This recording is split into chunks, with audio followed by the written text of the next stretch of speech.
দর্শক, গত রাতে আমরা দেখেছিলাম বিশ্বখ্যাত টাইম ম্যাগাজিনে তারেক রহমানের ছবি দিয়ে তাকে মূল লিড করে সংবাদ পরিবেশন হয়েছিল। বিশাল একটা প্রতিবেদন প্রকাশ করা হয়েছিল, যেখানে একটা বড় অংশ জুড়ে ছিলেন শেখ হাসিনা, এবং শেখ হাসিনার সঙ্গেও তারা কথা বলেছে, নানা বিষয় তুলে এনেছে। টাইম ম্যাগাজিনের এই রিপোর্টটা নিয়ে তারেক রহমানের পক্ষে বিপক্ষে অনেক ধরনের আলোচনা চলছে। টাইম ম্যাগাজিন তারেক রহমানের কিছু কিছু জায়গায় যে সমালোচনা করার চেষ্টা করেছে, সেগুলোর প্রতিবাদ করছে বিএনপির অ্যাক্টিভিস্টরা। সেই ব্যাপারগুলো যখন দেখছি, তখন আজকে আবার শেখ হাসিনা উঠে এসেছেন আন্তর্জাতিক গণমাধ্যমে। বিশ্বের অন্যতম প্রভাবশালী সংবাদ মাধ্যম এপিতে আবারও সাক্ষাৎকার দিয়েছেন শেখ হাসিনা। এ নিয়ে দ্বিতীয়বারের মতো এই ঘটনা ঘটল। এপি শেখ হাসিনার সাক্ষাৎকার প্রকাশ করেছে নির্বাচনের ঠিক প্রাক্কালে, এবং নির্বাচন নিয়ে কথা বলেছে তারা শেখ হাসিনার সঙ্গে। নির্বাচন নিয়ে তার ভাবনা, নির্বাচন নিয়ে আওয়ামী লীগের কর্মকাণ্ড, যখন বাংলাদেশ সরকার আওয়ামী লীগের কর্মকাণ্ড নিয়ে উদ্বেগ প্রকাশ করছে, এবং নির্বাচনের দিন কিংবা তার আগে যে কোনো ধরনের সহিংসতা হলে তার দায় আওয়ামী লীগকে নিতে হবে, এরকম কথা বলছে। কারণ কয়েকদিন আগে 23 জানুয়ারি আমরা দেখেছি দিল্লিতে সংবাদ সম্মেলনে অডিও বার্তায় শেখ হাসিনা বলেছিলেন যে এই নির্বাচন প্রতিহত করা, নির্বাচনের সেই প্রতিহত করার ডাক, তারও আগে রয়টার্সকে দেয়া সজীব ওয়াজেদ জয়ের সাক্ষাৎকারে নির্বাচন প্রতিহত করার যে কথাগুলো আমরা শুনেছিলাম, সেই প্রেক্ষাপটেই সরকার ঘোষণা দিয়েছিল নির্বাচন কেন্দ্রিক যে কোনো সহিংসতা হলে তার দায় আওয়ামী লীগকে নিতে হবে। এই ঘোষণার পরে গতকালকেই আমরা দেখেছি শেরপুরের ঝিনাইগাতীতে বিএনপি এবং জামাতের সংঘর্ষ, এবং সেখানে একজন নিহত হওয়ার এবং অনেকেই আহত হয়ে হাসপাতালে ভর্তি হওয়ার ঘটনা দেখেছে, যেখানে আওয়ামী লীগের কোনো সংশ্লিষ্টতা নাই। যখন আওয়ামী লীগকে নিয়ে অনেক বেশি চিন্তিত সরকার, তখন বিএনপি জামাত এনসিপির সাংঘর্ষিক পরিস্থিতিগুলো দেশ জুড়ে আমরা দেখতে পাচ্ছি। সেরকম একটা প্রেক্ষাপটে এপি শেখ হাসিনার সাক্ষাৎকার প্রকাশ করলো, এবং এপিকে উদ্ধৃত করে বিশ্বের অন্যতম প্রভাবশালী গণমাধ্যম আল জাজিরা, ইন্ডিয়ান এক্সপ্রেস, তারাও এই খবরটা শেখ হাসিনাকে নিয়ে এই প্রতিবেদনটা প্রকাশ করলো। কি বললেন আবার নতুন করে তিনি? নতুন কোনো উস্কানির কথা বললেন কিনা? বাংলাদেশে তার এই কথার প্রেক্ষিতে কোনো অরাজক পরিস্থিতি তৈরি হবে কিনা? চলুন একটু জেনে দেখি এপির সাক্ষাৎকারে কি বলতে চাইলেন তিনি। দর্শক, বলছিলাম বিশ্বের অন্যতম প্রভাবশালী সংবাদ মাধ্যম অ্যাসোসিয়েট প্রেস এপি, সেখানে শেখ হাসিনার সাক্ষাৎকার, এবং একই সাথে আল জাজিরা এবং ইন্ডিয়ান এক্সপ্রেস সহ বিশ্বের অনেক সংবাদ মাধ্যমে এটা প্রকাশিত হয়েছে। এপির সাক্ষাৎকারে এপি যেটা লিড করেছে সেটা দেখে নিতে পারেন। সেখানে তারা বলছে, বাংলাদেশের ousted leader Hasina denounces the upcoming election from her exile in India। অর্থাৎ বাংলাদেশে নির্বাসিত প্রধানমন্ত্রী শেখ হাসিনা ভারতে তার নির্বাসন থেকে আসন্ন নির্বাচনের নিন্দা করছেন, নির্বাচনের নিন্দা জানিয়েছেন। ঠিক একই রকমের শিরোনাম দিয়ে আল জাজিরা তাদের শিরোনাম করেছে, আলাদা একটা ছবি দিয়ে।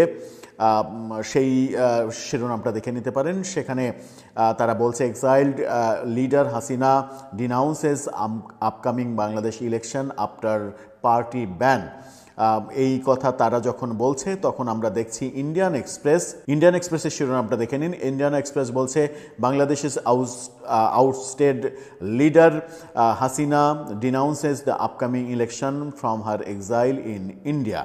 অর্থাৎ একই ধরনের শিরোনাম করে বিশ্বের বিভিন্ন গণমাধ্যম, প্রভাবশালী গণমাধ্যম এই খবরটা করছে। বিশেষ করে এপির মতো সংবাদ সংস্থা যখন এই ধরনের রিপোর্ট করে, তখন সেই রিপোর্টের গুরুত্ব বিবেচনা করা যেতেই পারে। কি বললেন তিনি সেখানে আরও?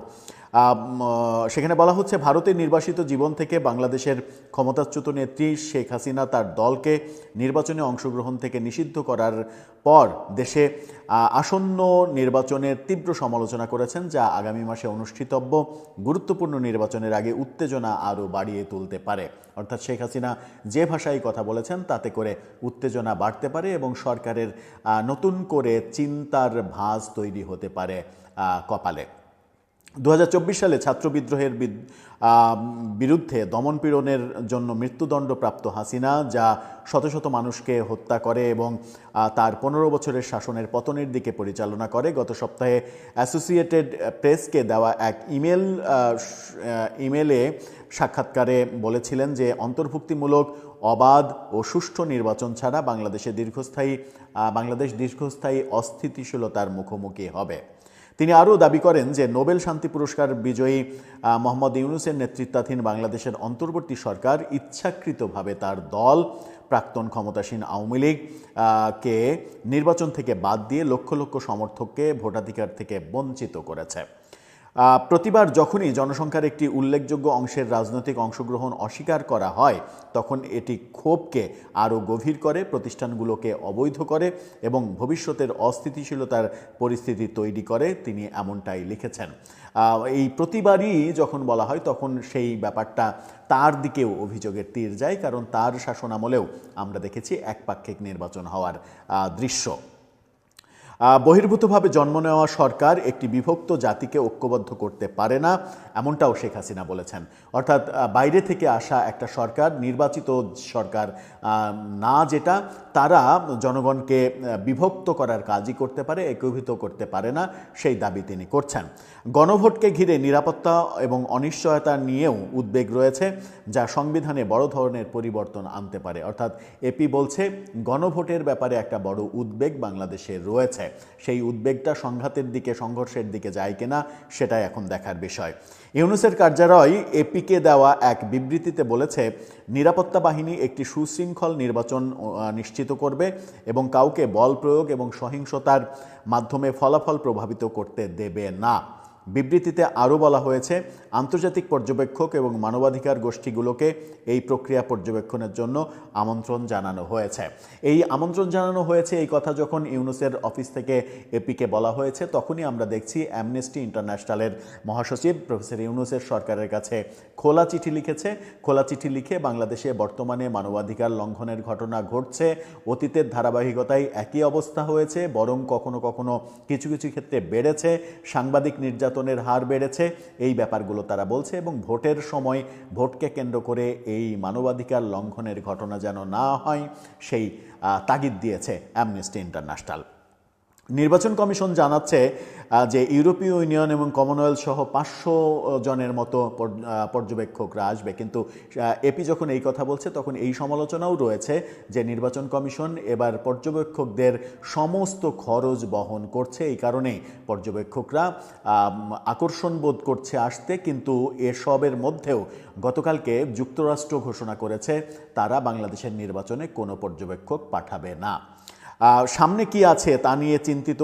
হাসিনার ক্ষমতাচ্যুতির পর থেকে বাংলাদেশ রাজনৈতিক ও নিরাপত্তার নানা চ্যালেঞ্জের মুখোমুখি হয়েছে, এরকম বাস্তবতাও বলছে এপি। মানবাধিকার এবং সংখ্যালঘু গোষ্ঠীগুলো অন্তর্বর্তীকালীন কর্তৃপক্ষের বিরুদ্ধে নাগরিক ও রাজনৈতিক অধিকার রক্ষায় ব্যর্থতার অভিযোগ করছে। অর্থাৎ মানবাধিকার এবং সংখ্যালঘু নির্যাতনের ঘটনা যে ঘটছে একের পর এক, সেই অভিযোগ আসছে। হাসিনার দল তাদের সদস্যদের নির্বিচারে গ্রেপ্তার এবং হেফাজতে মৃত্যুর অভিযোগ করছে, যদিও সরকার এই দাবি অস্বীকার করছে। শেখ হাসিনা অভিযোগ করেছেন তার দলের নেতাকর্মীদের নির্যাতন করা হচ্ছে, কারাগারে মৃত্যুর ঘটনা ঘটছে, কিন্তু সরকার এটা অস্বীকার করছে। সমালোচকরা ইসলামপন্থী গোষ্ঠীগুলির ক্রমবর্ধমান প্রভাব এবং সংখ্যালঘুদের, বিশেষ করে হিন্দুদের উপর আক্রমণের বিষয়েও উদ্বেগ প্রকাশ করেছে। এই অভিযোগ সরকারের দিকে যাচ্ছে, কিন্তু এটাও সরকার বারবার অস্বীকার করছে। ইউনূসের আমলে সংবাদপত্রের স্বাধীনতা নিয়েও উদ্বেগ বাড়ছে। বেশ কয়েকজন সাংবাদিক ফৌজদারি অভিযোগের মুখোমুখি হচ্ছেন এবং দেশের দুটি শীর্ষস্থানীয় দৈনিকের অফিস ক্ষুব্ধ হামলাকারীদের আক্রমণের শিকার হয়েছে। অর্থাৎ প্রথম আলো, ডেইলি স্টার পুড়িয়ে দেয়া সহ সাংবাদিক মঞ্জুরুল আলম পান্না, সাংবাদিক আনিস আলমগীর সহ অনেককেই যে এই সন্ত্রাস বিরোধী আইনে গ্রেপ্তার করা, এই ব্যাপারগুলোর সমালোচনা করা হচ্ছে। হাসিনা বলেছেন জাতির ক্ষত সারাতে হবে। সমালোচকরা দীর্ঘদিন ধরেই হাসিনাকে ক্রমবর্ধমান কর্তৃত্ববাদী ব্যবস্থার নেতৃত্ব দেওয়ার জন্য অভিযুক্ত করে আসছেন। ভিন্নমত এবং তার রাজনৈতিক বিরোধীদের দমনের জন্য তিনি সমালোচনার মুখোমুখি হয়েছেন। তার সরকারের অধীনে থাকা নিরাপত্তা সংস্থাগুলো জোরপূর্বক গুমের ঘটনা ঘটিয়েছে, সেই অভিযোগও রয়েছে, যে অভিযোগে বিচার কাজ চলছে। কিন্তু শেখ হাসিনা পাল্টা অভিযোগ করছেন। শেখ হাসিনা বিদ্রোহী হত্যাকাণ্ডের জন্য মানবতাবিরোধী অপরাধের অভিযোগে তার অনুপস্থিতিতে মৃত্যুদণ্ডের ঘটনাও ঘটেছে, সেটাও এপি বলছে। আন্তর্জাতিক অধিকার গোষ্ঠীগুলো বিচারের ন্যায্যতা নিয়ে উদ্বেগ প্রকাশ করছে, এটাও এপি বলছে। অর্থাৎ যে বিচার করা হয়েছে শেখ হাসিনার, সেই বিচার প্রক্রিয়া নিয়ে, আদালতের কর্মকাণ্ড নিয়ে নানা রকমের প্রশ্ন তুলছে আন্তর্জাতিক মহল, এবং এই বিচারকে বিতর্কিত এবং এটা ক্যাঙ্গারু কোর্ট এইভাবে অভিযোগ করা হচ্ছে আন্তর্জাতিকভাবে এবং আওয়ামী লীগ থেকেও। এপিকে লেখা তার ইমেলে হাসিনা লিখেছেন যে এগিয়ে যাওয়ার জন্য বাংলাদেশকে রাজনৈতিক নিষেধাজ্ঞা ও বর্জনের চক্র ভাঙতে হবে। তিনি যুক্তি দিয়েছিলেন যে তার সরকারের অধীনে কিছু নির্বাচন সত্যিকার অর্থে অংশগ্রহণমূলক ছিল না, কারণ প্রধান রাজনৈতিক দলগুলো গণতান্ত্রিক প্রক্রিয়া বর্জন করার সিদ্ধান্ত নিয়েছিল। এই প্রথমবারের মতো তিনি স্বীকার করলেন যে তার আমলেও কিছু নির্বাচন গ্রহণযোগ্য হয়নি, কারণ বিরোধীরা নির্বাচনে অংশগ্রহণ করেনি। সেই ব্যাপারটা তিনি বলছেন। বর্তমানে যেটা হচ্ছে, তার সময়েও যে অভিযোগ ছিল সেই অভিযোগটা তিনি প্রথমবারের মতো স্বীকার করলেন, যদিও এর আগে সজীব ওয়াজেদ জয় এবং শেখ হাসিনার মুখে আমরা শুনেছি যে তারা এই নির্বাচন, তাদের আমলের নির্বাচন নিয়ে সমালোচনা আছে এটা স্বীকার করলেও সজীব ওয়াজেদ জয় বলেছিলেন যে আমাদের সময়ে কোনো দলকে নিষিদ্ধ করে জোর করে নির্বাচন থেকে বাদ দেওয়া হয়নি, যেটা এই সরকার করছে। আমাদের সময়ে দলগুলো নিজের ইচ্ছাতে নির্বাচন বর্জন করেছিল, আর এখন জোর করে আমাদেরকে নির্বাচন থেকে বাদ দেওয়া হচ্ছে। দুটার মধ্যে পার্থক্য আছে, সেই কথাটাও তারা একাধিকবার বলেছেন। তিনি বলছেন যে আমি বুঝতে পারছি এটা আদর্শের চেয়ে অনেক দূরে ছিল। তিনি বলেন বাংলাদেশের রাজনৈতিক দলগুলোকে এখনই এই চক্রের অবসান ঘটাতে হবে, অন্যথায় এর কোনো প্রতিকার হবে না। তিনি আরও বলেন দেশটির একটি বৈধ সরকার প্রয়োজন, যা জনগণের প্রকৃত সম্মতিতে শাসন করবে। জাতির ক্ষত সারানোর এটাই সর্বোত্তম উপায়। অর্থাৎ তিনি বলছেন যে তার আমলে যে ঘটনাগুলো ঘটেছিল সেই ঘটনাগুলো কিছু কিছু ঘটনা আদর্শের বাইরে ঘটেছিল, সেটা বুঝতে পারছি, কিন্তু এই মুহূর্তে জাতির দরকার একটা বৈধ সরকার। বৈধ সরকার বলতে তিনি একটা নির্বাচিত সরকারের কথা বলছেন, যে নির্বাচিত সরকারের মাধ্যমে জাতির ক্ষত সারানো যাবে, এবং ক্ষত সারানোটাই সর্বোত্তম পথ, সর্বোত্তম উপায় বাঁচার এবং দেশকে রক্ষা করার, সেই কথা তিনি বলছেন। অর্থাৎ শেখ হাসিনার এপিকে দেওয়া সাক্ষাৎকারে, যেটা আল জাজিরা, ভারতের পত্রিকা, বিভিন্ন পত্রিকা, সেই পত্রিকাগুলো যেগুলো বলছে, ইন্ডিয়ান এক্সপ্রেস সহ বিভিন্ন পত্রিকা, সেই পত্রিকাগুলো যেগুলো বলছে, সেই কথার যদি সার সংক্ষেপ তুলে আনি, তাহলে তিনি বর্তমান সরকারকে দায়ী করছেন। বর্তমান সরকারের আমলে মানবাধিকার, সংখ্যালঘু নির্যাতন, সাংবাদিক নির্যাতন বা বাক স্বাধীনতা, এই ব্যাপারগুলোর অভিযোগ করছেন, কিন্তু একটা বিষয় স্বীকার করেছেন যে তার আমলেও নির্বাচনটা গ্রহণযোগ্যতা পেতে সমস্যা হয়েছিল। অর্থাৎ গ্রহণযোগ্যতা পায়নি কিছু কিছু নির্বাচন, কারণ বিরোধীরা অংশগ্রহণ করেনি, এবং তিনি এই সরকারকে অবৈধ সরকার বলছেন, একটা বৈধ সরকার চাইছেন।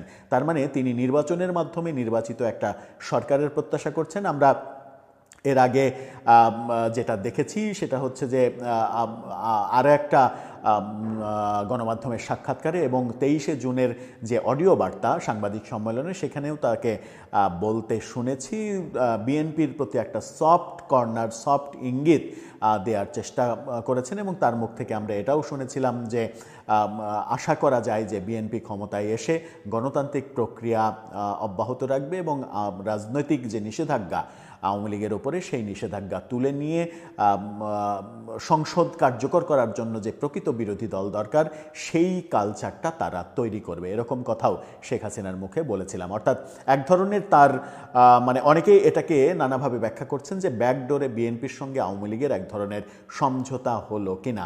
আমরা বহু আগে 2024-এর একেবারে শেষের দিকে, সরকার পতনের পরপরই 1-2 মাস পরেই আমরা বলেছিলাম যে কথাটা, সেটা হচ্ছে যে বাংলাদেশে এমন একটা দিন, এমন একটা পরিস্থিতি আসতেই পারে যে অবস্থাটা তখন হয়তো বিএনপি বুঝতে পারছে না, হয়তো ভবিষ্যতে বুঝতে পারবে, বিএনপি আওয়ামী লীগ দুই দলই বুঝতে পারবে।